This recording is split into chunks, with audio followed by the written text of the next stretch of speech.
asalnya daripada bahan-bahan. Untuk pupuk cairan gini, kenapa kita harus bikin kompos sama bikin pupuk cairan gini? Inilah perbedaan antara pertanian alam dengan pertanian konvensional. Kalau pertanian alam, semua bahan itu jatuh di bawah, dikembalikan lagi ke tanah. Kalau secara konvensional, hasil panen kita jual, jadi keluar daripada, ya itu perlu penambahan unsur di dalam media atau penambahan unsur pada pokok tadi. Kalau kita gini, jadi semua itu kita belajar di alam. Jadi bagaimana caranya kita itu budidaya apapun dengan organik dan kita belajar di alam. Jadi apa yang kita konsumsikan kemarin itu bukannya tidak bagus-bagus juga, tapi kalau kita belajar di alam itu yang terbaik. Karena apa? Semua apa yang belajar di alam itu Allah yang ngasih. Jadi ini pengalaman saya tahun 2002.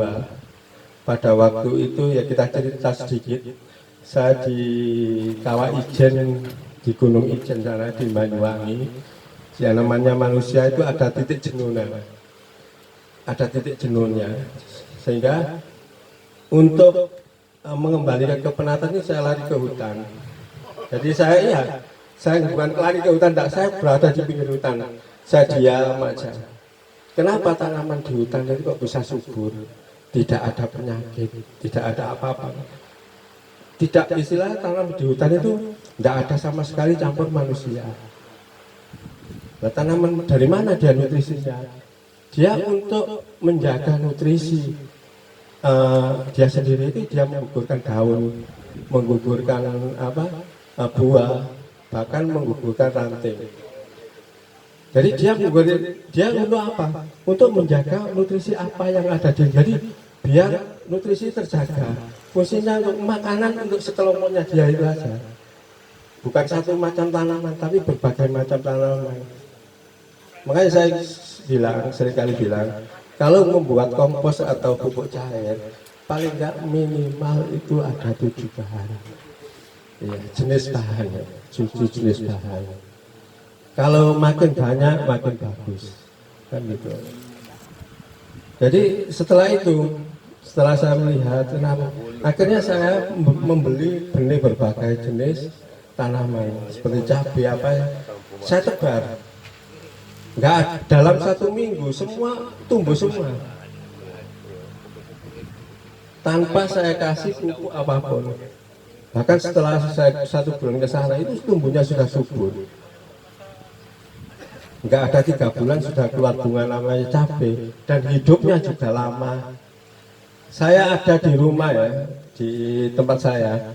Jadi di apa ya, istilahnya satu lingkup ya. Kalau di sana itu RT, satu RT itu ada sekitar 60 rumah. Jadi untuk program penghijauan, jadi semua itu saya kasih planter bag 10-10 untuk nanam cabai, tomat, apa aja, supaya apa?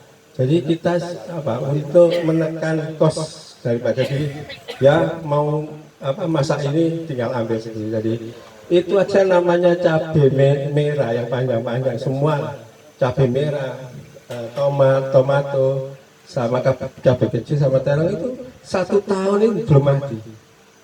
Itu betul-betul organik. Belum mati, tapi tanamannya tambah tinggi. Karena terlalu tinggi akhirnya kita potong, kita benih lagi. Saya di Kawah Ijen juga gitu. Selama 6 bulan itu belum mati, namanya cabai itu, bahkan buahnya makin banyak. Karena apa? Karena cabangnya lebih besar dan cabangnya makin banyak. Itu umurnya panjang. Kalau kita pakai betul-betul pakai organik, itu umurnya panjang. Kalau kita pakai sintetis, paling enggak kalau cabai merah itu 5 kali 4 kali panen sudah mati. Tomat juga seperti itu. Jadi marilah kita berpikir ke alam. Jadi memang pemikiran kadang-kadang rata-rata kalau bilang pakai organik itu mahal. Mahalnya karena apa? Semua kita beli.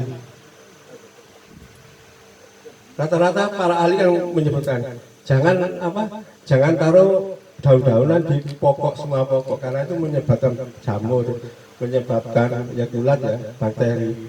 Kenapa seperti itu? Supaya apa? Kita disuruh beli untuk mencukupi kebutuhan, disuruh beli pupuk.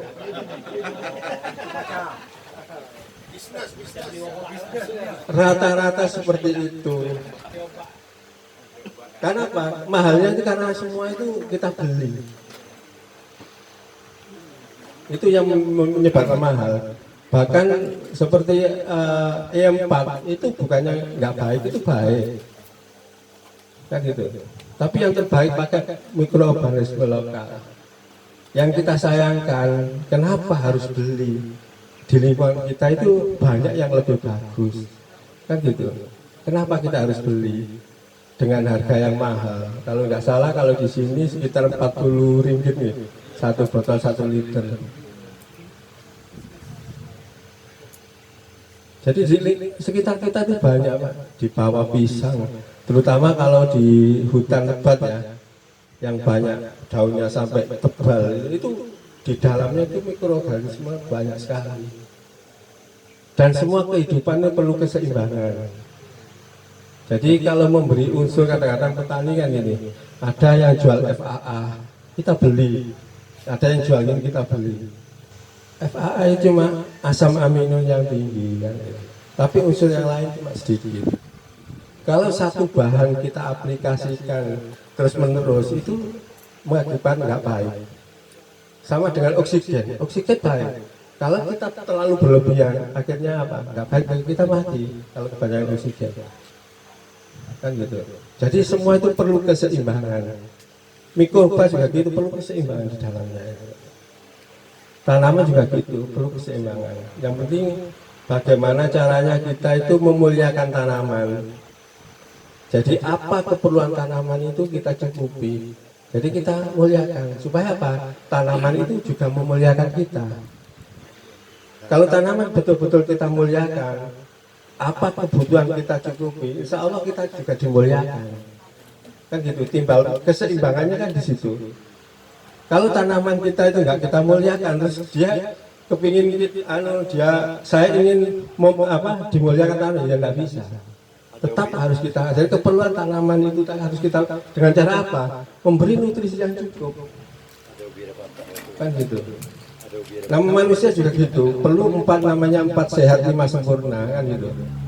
Jadi kita makan jangan makan nasi ya. Kalau kita dikasih makan nasi bisa hidup, tapi perkembangannya kan nggak sehat, cepat terserang penyakit. NPK juga begitu, hanya 3 unsur. Memang perkembangan bagus ya, tapi cepat terserang penyakit. Jadi memang secara esensial ya, yang diperlukan 13. Tapi kalau di masalah, kalau kita belajar di alam, untuk 13 itu tidak perlu, tidak berlaku lagi. Namanya hormon, disitulah nanti hormon ini banyak sekali. Disitulah di dalam hutan, di dalam tanaman atau daun-daunan itu pusatnya hormon di situ nanti. Karena apa? Kita berbagai pokok tanaman, bagai daun-daunan ada di situ. Pak Widar, bagi 1 hektar berapa tajar yang optimal kita tanam? Dan 1 tajar itu berapa pokok kita beri? Itu untuk konvensional. Kalau dalam 1 hektar kita pakai GH seperti ini ya, mahal sekali. Jadi itu pakai konvensional. Jadi untuk secara konvensional terbuka itu jarak tajaran itu 2 meter, 2 meter kali 1,5. Ya, kita jelaskan di sini.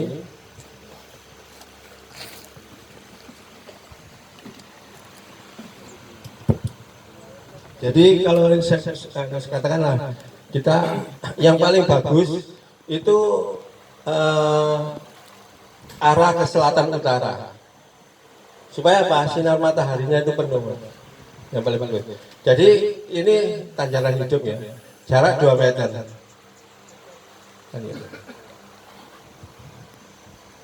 Supaya apa? Kalau kita jarak 1 meter, kita nanti rencana tanam 1 meter. Jadi supaya kita jarak tanjakan 2 meter, supaya apa? Ranting antara satu ranting ke ranting lain tidak bertemu. Nah di sini nanti ada namanya perepelan apa ranting. Kalau memang sudah lebat sekali harus kita potong. Ini jarak 2 meter. Nah di sini nanti kita kasih tanjakan mati.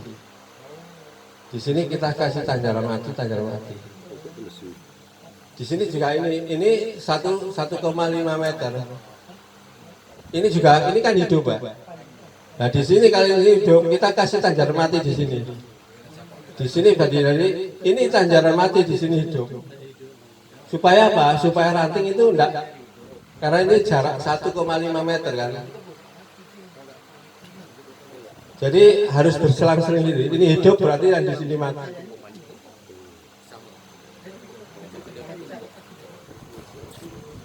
Ini nanti berlaku untuk seterusnya di sini juga. Jadi di sini kan hidup, ini mati, kira-kira bulat mati. Jadi ini mati, ini hidup, ini mati, ini hidup, ini mati. Jadi selang-seling gitu. Biar apa? Ranting antara pokok yang sini sama sini supaya enggak bertemu. Kalau bertemu ini kan otomatis sinar kurang nantinya. Jadi yang paling bagus membujur antara ke selatan dan utara. Kalau enggak bisa, enggak apa-apa. Jadi ini jalannya 1,5 meter. Jarak antara tanaman hidup sama itu 2 meter.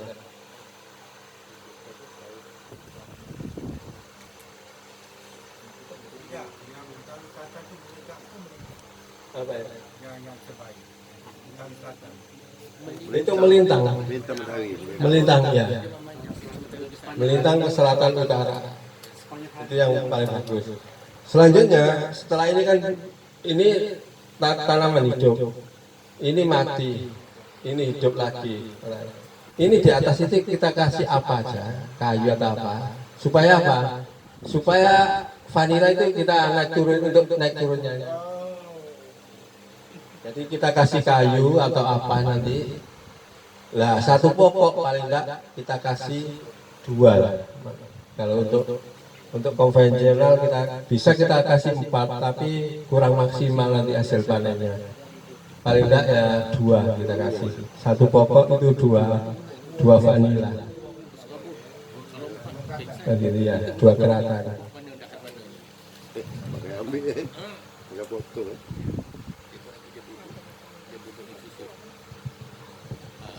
Tadi juga gitu sudah kita jelaskan untuk sebelum pokok ini sebelum pokok vanila kita tanam, kita paling tidak kan harus tanam tanjakan dulu atau rapatan dulu.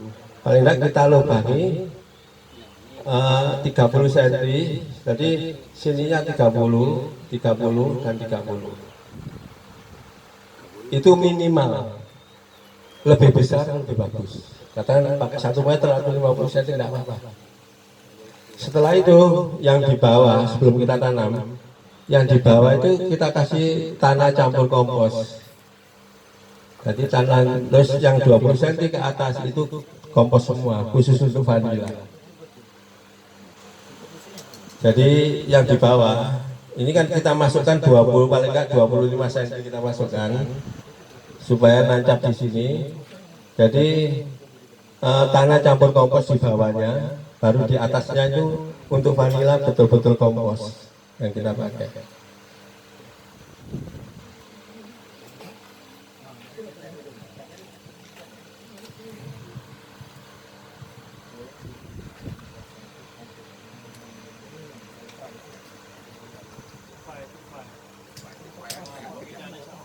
Terus ada lagi pertanyaan? Enggak. Kalau saya sudah dulu enggak ingat merokok sudah ada. Ada merokok tertentu juga. Oke. Ya.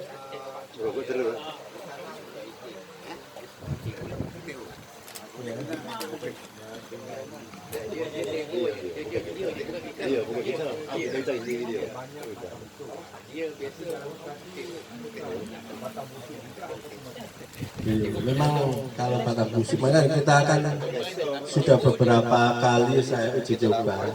Insya Allah kalau kita pakai mikroba lokal, insya Allah akan aman.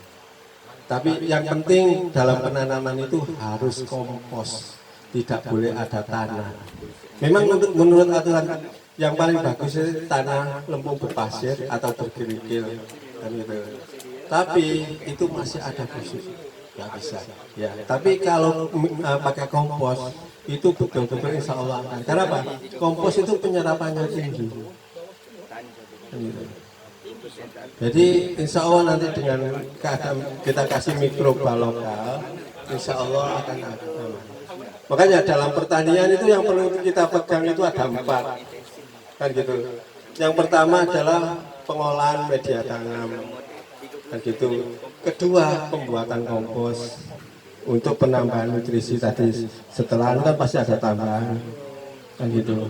Yang ketiga, kita membuat pupuk cair, baja cair, kan gitu. Dan yang keempat itu yang penting pestisida. Pestisida itu pembunuh. Pembunuh. Jadi ini apa? Ya, untuk penghalang pengrusak. Kalau keempat itu sudah kita pegang, insya Allah aman. Nanti kita ajari semua cara membuat pestisida atau nanti kita bikin satu bahan bisa dipakai untuk keseluruhan pokok atau keseluruhan penyakit, untuk keseluruhannya nanti. Bahkan kalau kita ada 2 macam memang kita bikinnya. Memang ada beberapa bahan, terutama ada yang di lingkungan itu seperti jahe, tanaman-tanaman, terus seperti pokok pinang, ya terus bawang putih, ada tembakau. Tapi yang paling bagus itu pakai belerang. Sulfur paling bagus untuk keseluruhan.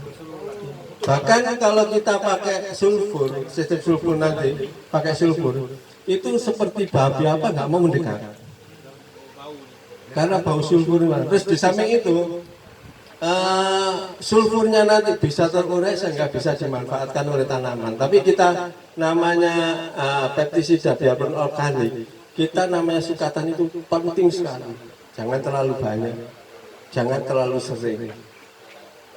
Itu nanti sulfurnya kan nama tanaman kan juga butuh sulfur. Jadi itu nanti semua unsur bisa terurai sehingga bisa dimanfaatkan oleh tanaman. Bahkan sebagai penggerek batang itu bagus sekali. Debu, kalau kita debu nanti ya supaya cepat cair. Kan gini. Kita nanti ada beberapa bahan, kan gitu. Ada beberapa bahan yang kita pakai, kan gitu. Jadi nantinya memang untuk mencairkan sulfur kan harus dengan panas yang tinggi. Jadi kita ada beberapa bahan itu. Tapi kalau ada sulfur cair ada di sini, ada. Siapa? Jangan sampai H2SO4. Asam sulfat. Jangan. Nanti kita belajar hari terakhir. Ya nanti kita belajar. Jangan nanti itu namanya asam sulfat. Biasanya kalau yang cair ada asam sulfat. H2SO4. Ya. Itu memang ya tapi rezekinya besar H2SO4 itu.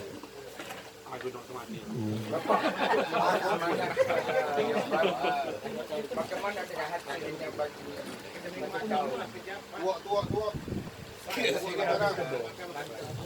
untuk hasil vanila kan gini, untuk hasil vanila itu rata-rata kita ambil yang terendah saja.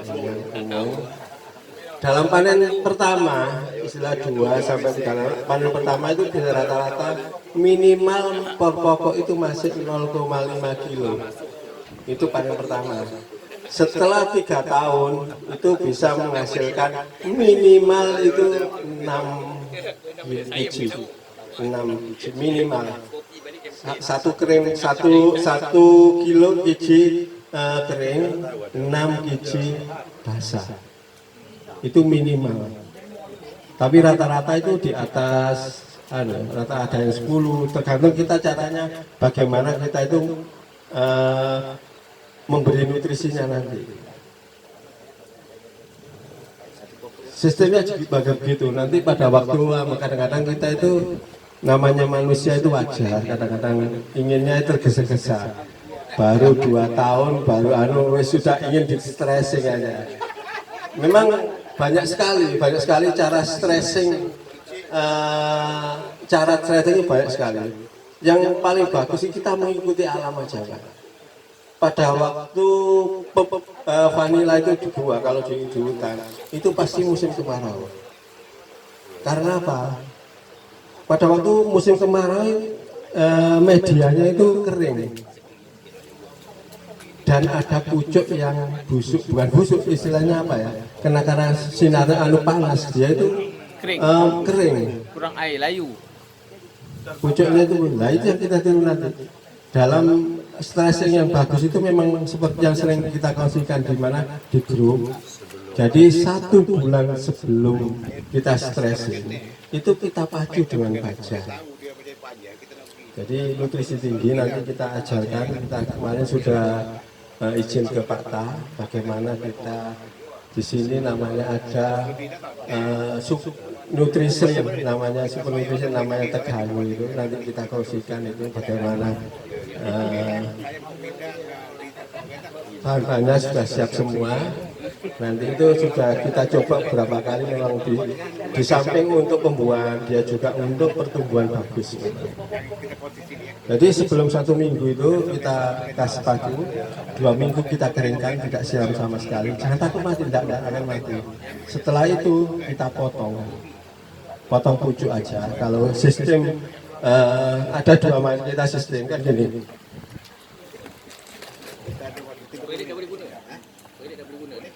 Jadi memang paling bagus kan ini tajam, ini media. Jadi pokok itu kan kita arahkan gini ya. Jadi kita fungsinya apa? Ini untuk jangka panjang. Jadi cara memotongnya katakan gini ya. Jadi paling enggak 12 meter. Kalau saya rata-rata 12. Jadi 1, 2, 3 kali. Motongnya jangan di sini, Pak. Di sini. Kan sini tanaman akar sudah hidup di sini. Jadi kita potong di sini. Ya paling enggak sekitar berapa senti dari tanah. Setelah kita potong, kalau bisa memang dikasih paling enggak kapur lah supaya enggak busuk. Jadi kita kasih kapur. Setelah kita potong, nah ini kan ada tanaman baru lagi. Jadi kita tanam 1000 pokok, 1000 pokok itu bisa menghasilkan 2000 pokok. Jadi kalau sudah stressing ini kan ada pokok baru yang baru tumbuh. Nah di sini kita mengharap apa? Di sini nanti gimana cara buah? Kalau sudah waktunya pasti buah nanti. Dan di sini itu nanti kira-kira kalau sudah sekitar 12 sampai 15 meter itu sekitar ada 120 sampai 150 nudel. Untuk awal itu yang keluar rata-rata antara 20 sampai 30 tuas yang keluar. Kalau kita 120 aja berarti sisanya sekitar 90. Biasanya kalau di sini tuh 3 kali berbuah. Terus kadang-kadang ada yang keluar tunas di sini. 1 tunas setelah berbuah kita ada 1. Nah ini nanti kita tetap kita pelihara yang tunas baru. Yang sudah keluar bunga katakanlah ini sudah keluar buah semua. ini nanti kita buang. Kalau sudah berbuah keluar itu kita buang karena tidak bisa, karena sudah tunasnya sudah pecah, tidak bisa keluar tunas lagi, nggak bisa keluar bunga lagi. Jadi kita buang, kita potong, kita taruh di pinggir, setelah kering kita kembalikan ke lahan lagi. Ya. Pak Wida, dia satu nodul, satu nodul itu bisa banyak bunga. Satu nodul itu satu ruas bunga. Satu ruas bunga. Satu ruas bunga itu bisa sampai 20 bunga. Satu tandan. Jadi setiap nodul itu keluar satu tandan. Satu tandan itu bisa sampai 20, ada 25 dan yang boleh istilah buah boleh. Kalau kita ingin menghasilkan buah yang baik, paling enggak kita mengawinkan di 10 sampai 15 bunga. Supaya apa? Menghasilkan buah yang baik. Kalau kita kawinkan semua, pasti nanti ada yang jadi kualitasnya turun. Kalau kita hitung-hitung betul.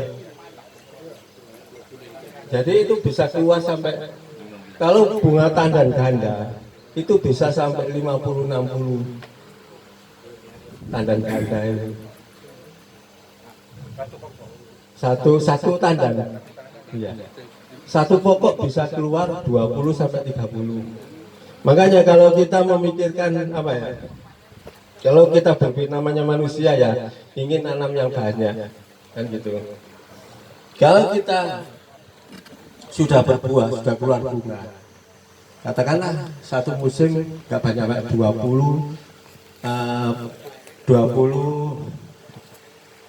tandan yang keluar per pokok, 20 tandan.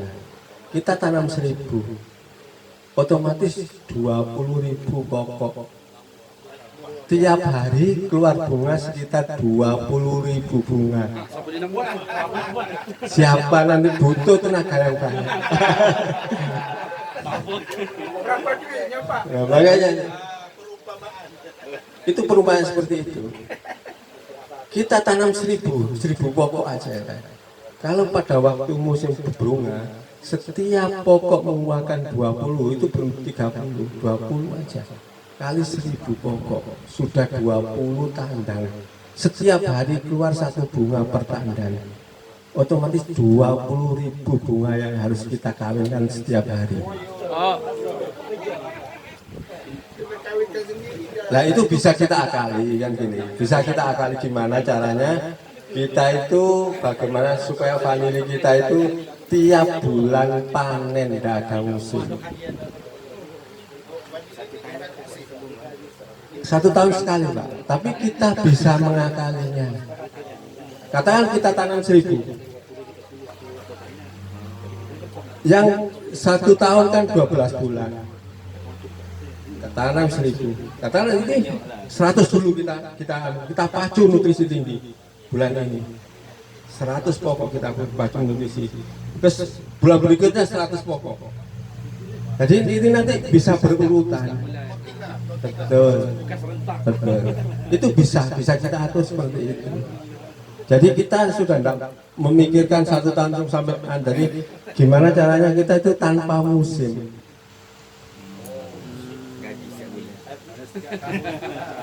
Jadi pada waktu namanya kata-kata apa ya? Pada waktu panen raya kan ada namanya panen raya. Ada panen, kita nggak ada panen raya. Jadi sewaktu-waktu itu berlaku untuk buah apa aja. Pada waktu panen raya kita jangan dibuahkan dulu.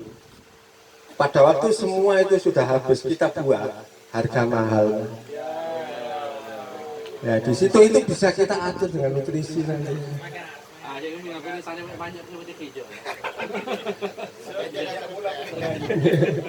satu pokok berdapat 20 tandan. 20 sampai 30 tandan. Iya. Satu tandan berapa bunga? Satu tandan berapa bunga?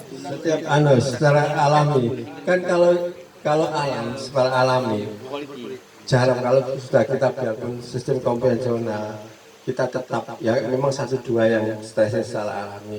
Kalau yang saya sebut secara alami kan hidup di hutan yang tidak ada campur tangan manusia. Kalau di yang apa kita budidaya biarpun secara alami kan pasti kita siram kan gitu. Tetap kita menjaganya. Tidak akan dia itu makanya kalau secara di alam itu kan kalau musim kering sudah nggak ada yang nyiram lagi kan gitu. Itu kita masih dari mana yang mau kita stressing karena nggak kita siram, habis kita pacu nggak kita siram, yang lainnya kita basahi semua. Nanti bulan berikutnya yang ini bulan berikutnya itu bisa diakali seperti itu. Jadi kita namanya tanpa musim nanti ada. Break.